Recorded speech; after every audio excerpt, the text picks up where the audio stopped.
So today we are going to talk about Frank and Lorenzo Fertitta. The Fertitta family is very, very big here in Las Vegas. They are well known among locals. Today we're going to talk about their success and why so many people kind of know about them.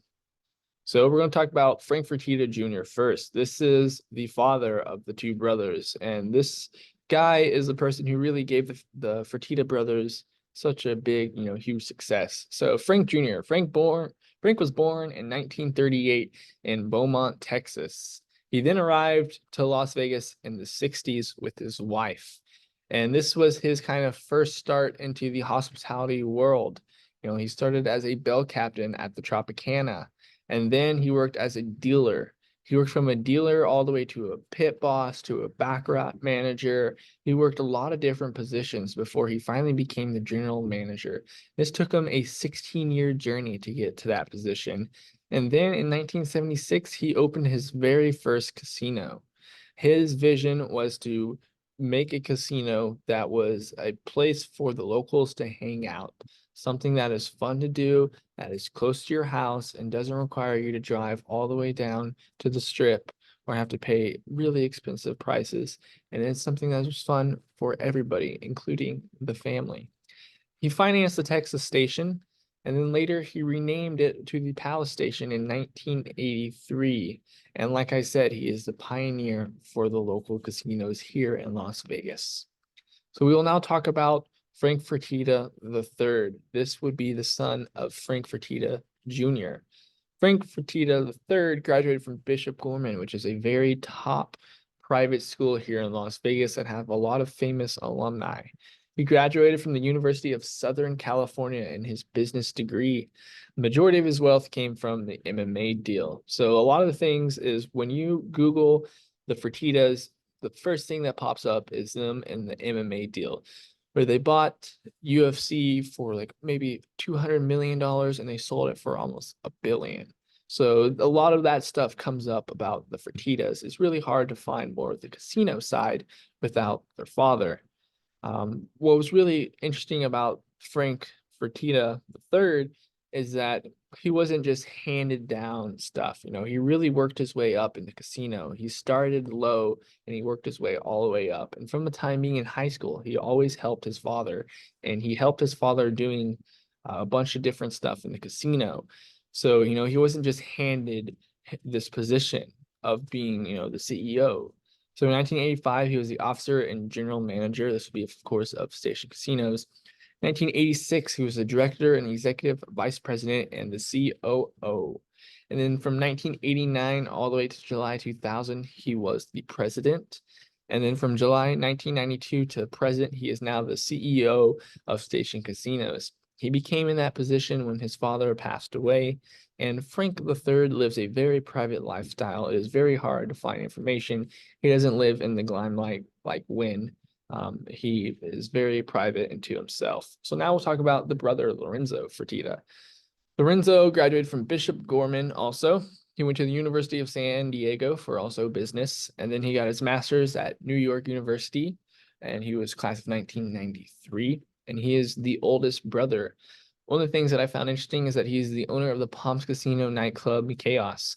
And then one thing that I found was that there was like a little a lawsuit going on from the Palms Casino from like a DJ, and then basically it was kind of like a whole disaster. But Lorenzo, he's kind of more on the business side than the casino side.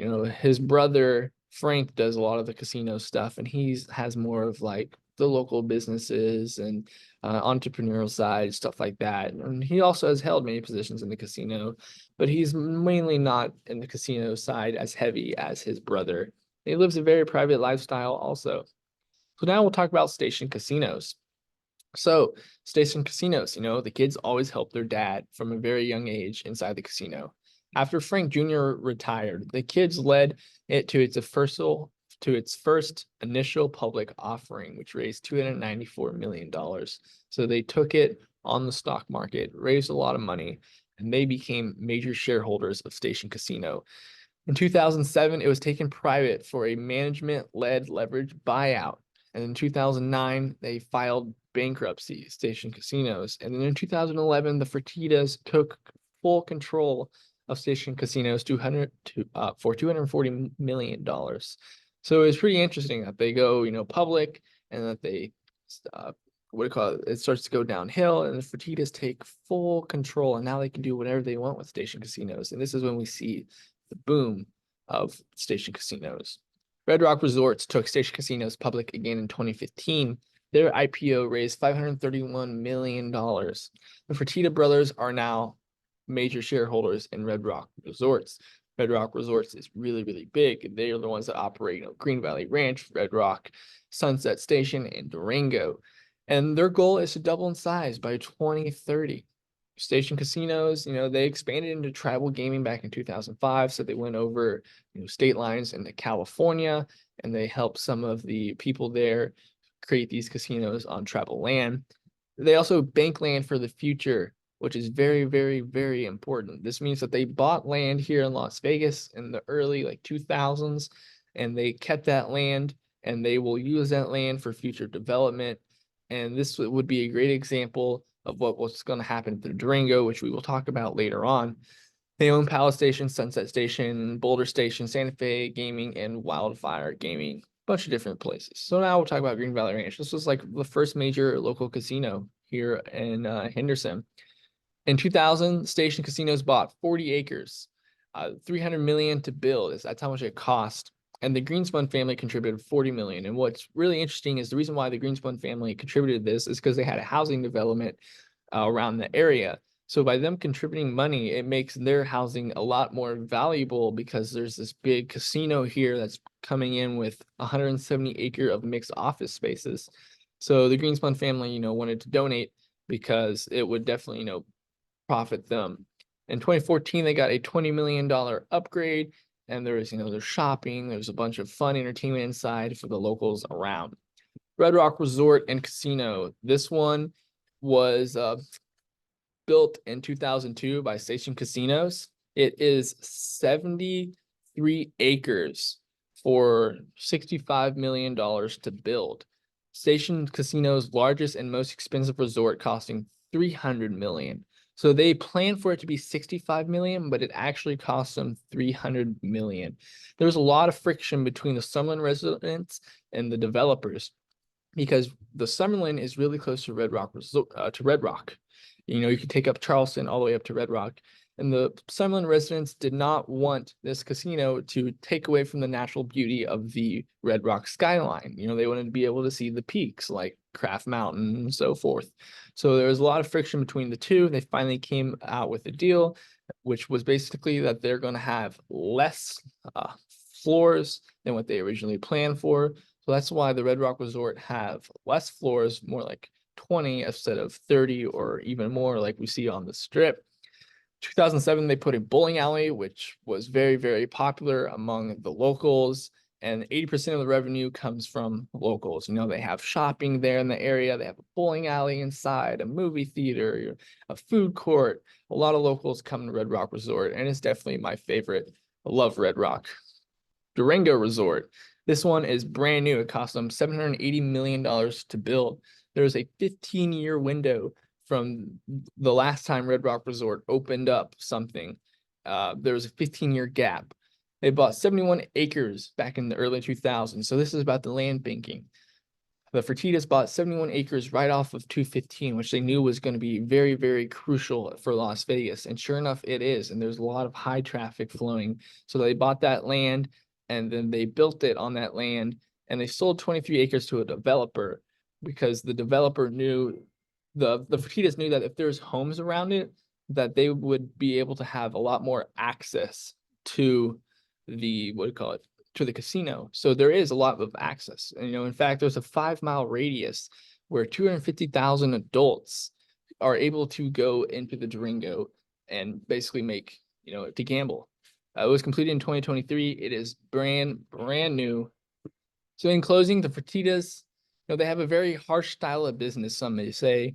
There was a lot of, negotiation, a lot of, taking ideas, a bunch of different stuff. But I say that's what made them really successful. And they own many assets such as land in Las Vegas, which is very, very, very crucial to their success. And land is very, very valuable, especially here in Las Vegas, where we're in a valley and there's not much land. So this land, can help them create more local casinos here in Las Vegas. Information on the family is very hard to find. I struggled a lot to find really good information to put in this presentation about the Fertittas. They live a very private lifestyle because they are afraid of course, kidnappings of their kids and being held for ransom. That's a lot of things that a lot of the big casino guys kind of, struggle with here in Las Vegas and are afraid of. They're major players in the local casinos. These guys have major local casinos here. In fact, there's only one that I can name off the top of my head that is not owned by the Fertittas, that is on like the scale of like Red Rock and Durango. That would be the M Resort. And lastly, they are brilliant businessmen. I mean, they know the time when to come in and buy something and when to sell it. We saw that with MMA. They're, banking this land, which is super valuable. They're always thinking ahead.